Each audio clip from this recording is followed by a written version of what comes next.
Hello दोस्त, नमस्कार। मैं एमएस सॉल्यूशन पॉइंट से।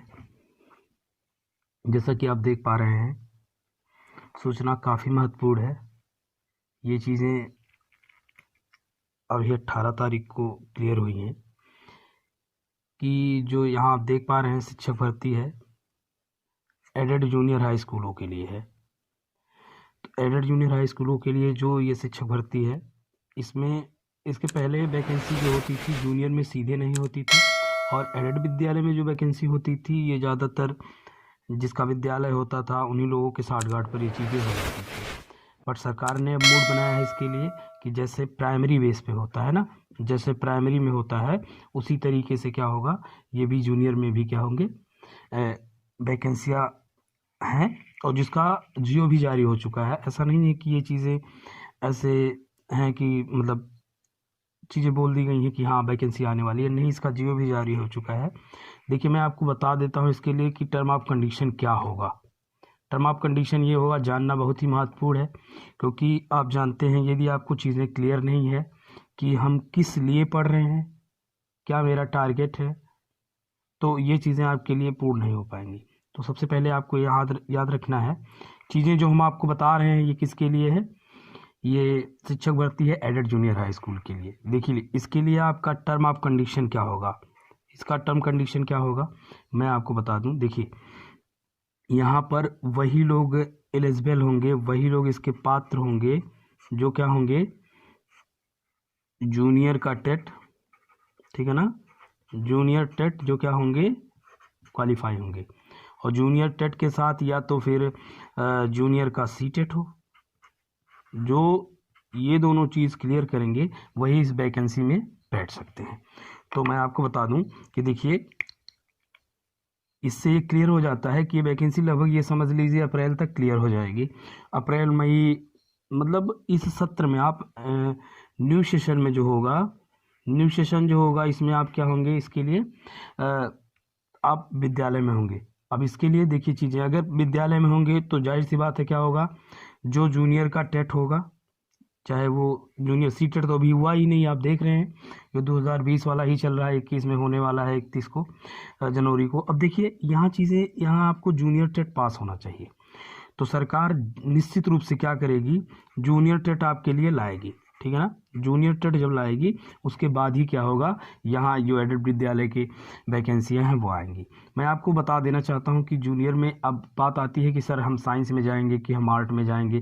तो यहाँ एक बात आपको क्लियर कर दें कि जो आपने जूनियर का टेट दिया, अगर आप टेट देते हैं तो जिसमें देंगे, जैसे मान लिया हमने कहा कि हम सर आर्ट सेलेक्ट करते हैं पेपर में, आप जानते हैं जो बीएड से रिलेटेड है वो जानते हैं अच्छे से। अगर आर्ट सेलेक्ट करते हैं या हमने कहा सर हम साइंस सेलेक्ट करते हैं, ठीक है ना। अब आप देखिए, जिससे आप अपना सीटेट क्वालिफाई करेंगे, याद रखिए, जिसमें आप अपना सीटेट या टेट क्वालिफाई करेंगे उसी आधार पर आप वैकेंसी के लिए एलिजिबल होंगे। जैसे अगर हमने कहा कि हम जो सीटेट क्वालिफाई कर रहे हैं, टेट क्वालिफाई कर रहे हैं, मेरा जो यूपी टेट होगा या मेरा सी टेट होगा, जिस पे होगा आप याद रखें उसी पर हम वैकेंसी, उसी के लिए एलिजिबल होंगे। जैसे मान लिया हम यहाँ आर्ट आता है, आर्ट और साइंस, यहाँ पर भी आता है आर्ट और साइंस, ये चीज़ें हैं। तो अगर यदि आप आर्ट से टेट को निकालते हैं तो आर्ट टीचर के लिए होंगे, अगर आप आर्ट से निकालते हैं तो आप क्या होंगे, आर्ट के टीचर। आर्ट के टीचर की मतलब ये होता है, आर्ट के टीचर का मतलब बेटा जी कि आर्ट मतलब जैसे जो मानविकीय विषय होते हैं, इतिहास, भूगोल, नागरिक शास्त्र, ये सारी चीज़ों को आप पढ़ाएंगे। लेकिन यदि आप साइंस के लिए, साइंस से यूपी टेट निकालते हैं तो आप क्या होंगे, साइंस के टीचर होंगे। क्या होंगे आप, साइंस के टीचर होंगे, साइंस के आप टीचर होंगे। सेम वही चीज़ सीटेट में भी होता है, यदि आप आर्ट के हैं तो आर्ट के टीचर, और यदि आप साइंस के हैं तो साइंस के टीचर होंगे। अब ये चीज़ें क्लियर होने के बाद मैं आपको थोड़ा सा सिलेबस के बारे में बता देता हूँ।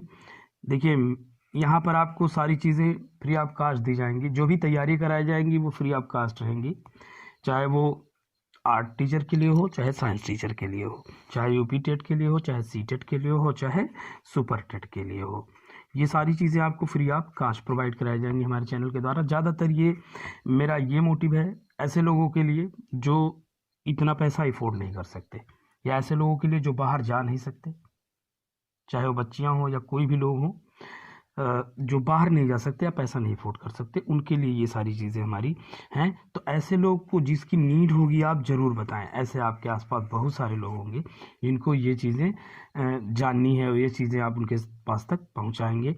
बस अगर यदि आप इतना करते हैं तो इसके लिए आपको साधुवाद। और बाकी चीज़ें मैं आपको सिलेबस की बात कर रहा हूँ। देखिए, जो जूनियर का टेट या सी टेट का जो सिलेबस होगा सेम सिलेबस नियर अबाउट क्या होगा आपके जूनियर का जो वैकेंसी है उसके लिए होगा, ठीक है ना। जूनियर की वैकेंसी जो होगी सेम वही सिलेबस क्या होगा, लगभग वही होगा, थोड़ा सा इधर उधर बदलाव होगा, कुछ चीज़ें कॉमन होंगी। जैसे आप जानते हैं कि साइकोलॉजी जो होगा वो कुछ कॉमन होगा, या आपका जो लैंग्वेज होगा वो भी कॉमन होगा। और उसके बाद चीज़ें क्या होंगी, आपको अपना सब्जेक्ट दिया जाएगा। यदि सोशल से रिलेटेड आप हैं, आर्ट से रिलेटेड हैं, तो आपको सोशल के सब्जेक्ट होंगे, ठीक है ना। और यदि आप साइंस के हैं तो आपको क्या होंगे, साइंस के सब्जेक्ट होंगे। ये आपको इतना सेलेक्ट करना होगा, बाकी चीज़ें कुछ कॉमन होंगी। और जो भी चीज़ें आपको प्रॉब्लम क्रिएट होती, जो भी चीज़ें आपको समझ में नहीं आती हैं सर क्या होगा, क्या किस तरीके का होगा, ये देखिए एज बाउंडेशन वगैरह कुछ इस तरीके से नहीं है, फिर भी आपको 40 साल तक एज तो दिया ही जाएगा भरने के लिए, ठीक है। और जो भी जिस भी प्रकार की कोई समस्या यदि आपको आती है तो आप कमेंट छोड़ सकते हैं, आपकी समस्याओं का निराकरण किया जाएगा। हाँ, ये मैं आपको पुनः एक बार बताना चाहता हूँ, इसके लिए, इस वैकेंसी के लिए या सुपर टेट के लिए या सुपर टेट के लिए मेरे चैनल के द्वारा जो भी आपको चीज़ें हैं वो प्रोवाइड कराई जाएंगी, वो भी क्या होंगी, ये आप इसको हमेशा याद रखें, फ्री ऑफ कास्ट होंगी, ठीक है ना। तो ओके, थैंक्स। और बाकी चीज़ें जो भी आपको प्रॉब्लम क्रिएट होती है आप ज़रूर बताएं, हम आपकी समस्याओं का निश्चित रूप से निराकरण करेंगे। Okay, bye, take care.